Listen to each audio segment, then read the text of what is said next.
നമസ്കാരം. പ്രവാസി മലയാളിയിലേക്ക് സ്വാഗതം. പ്രവാസികൾക്ക് കനത്ത തിരിച്ചടി നൽകുന്ന ഒരു വാർത്തയാണ് കഴിഞ്ഞ ദിവസം പുറത്തുവന്നത്. അതായത് സൗദി അറേബ്യ, കുവൈറ്റ് എന്നീ രാഷ്ട്രങ്ങൾ മുന്നോട്ട് വച്ച സ്വദേശിവൽക്കരണം എന്ന ലക്ഷ്യം UAE-യും ഇപ്പോൾ പിന്തുടരുകയാണ്. അതായത് ഘട്ടം ഘട്ടമായി ഓരോ തൊഴിൽ മേഖലകളിലും സ്വദേശിവൽക്കരണം കടുപ്പിക്കാൻ തന്നെയാണ് UAE-യുടെ തീരുമാനം.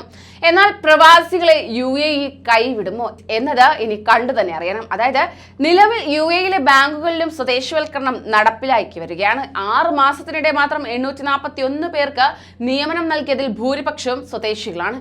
782 പേർക്ക് ദേശീയ ബാങ്കുകളിലും 59 പേർക്ക് വിദേശ ബാങ്കുകളിലുമാണ് ജോലി ലഭിച്ചതെന്ന് UAE സെൻട്രൽ ബാങ്ക് പുറത്തുവിട്ട റിപ്പോർട്ടിൽ പറയുന്നു. കോവിഡ് കുറഞ്ഞ ശേഷം ബാങ്കുകളിലെ ജീവനക്കാരുടെ എണ്ണം 34,332 ഉയർന്നിരുന്നു. ഒരു വർഷത്തിനിടെ 1000-ഓളം പേരെയാണ് ജോലിക്കെടുത്തത്. ഘട്ടം ഘട്ടമായി ബാങ്ക് ജീവനക്കാരുടെ എണ്ണം കൂട്ടുമെന്നും റിപ്പോർട്ടിൽ ചൂണ്ടിക്കാണിക്കുന്നു. ബാങ്കുകളിൽ നിന്ന് വായ്പ അനുവദിക്കുന്നതും വർദ്ധിച്ചിട്ടുണ്ട്. ഈ വർഷം ആദ്യപാദം പിന്നിട്ടപ്പോഴേക്കും 1700 കോടി ദിർഹം വായ്പയായി ബാങ്കുകൾക്ക് നൽകി. 2017 മുതൽ താരതമ്യം ചെയ്താൽ തന്നെ ഏറ്റവും ഉയർന്ന വായ്പാ തുകയാണിത്. UAE-ലെ ബാങ്കുകളിൽ സുപ്രധാന പദവികളിൽ 23.7% ഇപ്പോൾ സ്വദേശികളാണ്. കഴിഞ്ഞ 3 വർഷത്തിനുള്ളിൽ ഉയർന്ന തസ്തികകളിലെത്തിയ സ്വദേശികളുടെ എണ്ണത്തിൽ 16.7% വളർച്ചയുണ്ടായതായും റിപ്പോർട്ടുകൾ ചൂണ്ടിക്കാണിക്കുന്നു.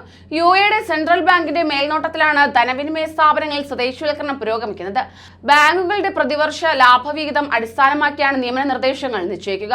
വരും ദിവസങ്ങളിൽ ഇൻഷുറൻസ് സ്ഥാപനങ്ങളിലും സ്വദേശികളെ നിയമിക്കാനുള്ള നടപടികൾ തുടങ്ങുന്നതായിരിക്കും. അതേസമയം സ്വകാര്യ മേഖലയിലെ ജോലികളിൽ UAE പൗരന്മാരെ ആകർഷിക്കുന്നതിന് നാഫിസ് കൗൺസിലിന്റെ നേതൃത്വത്തിൽ പ്രചാരണ പരിപാടികൾ തുടങ്ങിയിട്ടുണ്ട്. സ്വകാര്യ മേഖലയിലും ഉയർച്ച നേടാം എന്ന് ബോധ്യപ്പെടുത്തുന്നതിന് വിവിധ മേഖലകളിൽ വിജയം നേടിയ ഇമ്രാത്തികളുടെ കഥ പഠിച്ചുകൊണ്ടാണ് പ്രചാരണം നടത്തുന്നത്. സ്വകാര്യ മേഖലയിലും സ്വദേശിവൽക്കരണം നടപ്പിലാക്കുന്നതിന്റെ ഭാഗമായാണ് പദ്ധതി.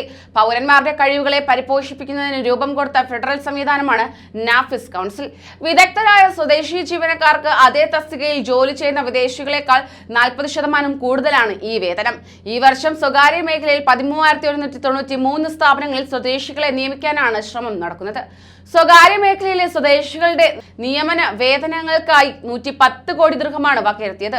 അടുത്ത വർഷം 182 കോടി ദിർഹം സ്വദേശി നിയമനത്തിനായി ചെലവഴിക്കുന്നതാണ്. നിലവിൽ നിയമനം നേടിയ സ്വദേശികളിൽ 97% വിദഗ്ധ തൊഴിലാളികളുടെ പട്ടികയിൽ ഉള്ളവരാണ്. തൊഴിൽ നേടുന്ന സ്വദേശികൾക്ക് നാഫിസ് വഴിയാണ് വിദഗ്ധ പരിശീലനം നൽകുക. ഇത്തരത്തിൽ സ്വദേശികൾക്ക് പരിശീലനം നൽകിക്കൊണ്ട് സ്വദേശികളെ തങ്ങളുടെ തൊഴിൽ മേഖലകളിലേക്ക് ഊന്നിപ്പിക്കുക എന്ന ലക്ഷ്യമാണ് UAE മുന്നോട്ട് വയ്ക്കുന്നത്. ഇതുമൂലം തൊഴിൽ നഷ്ടപ്പെടുക പ്രവാസികൾക്ക് തന്നെ. കൂടുതൽ പ്രവാസി വാർത്തകൾക്കായി ഈ ചാനൽ സബ്സ്ക്രൈബ് ചെയ്യൂ.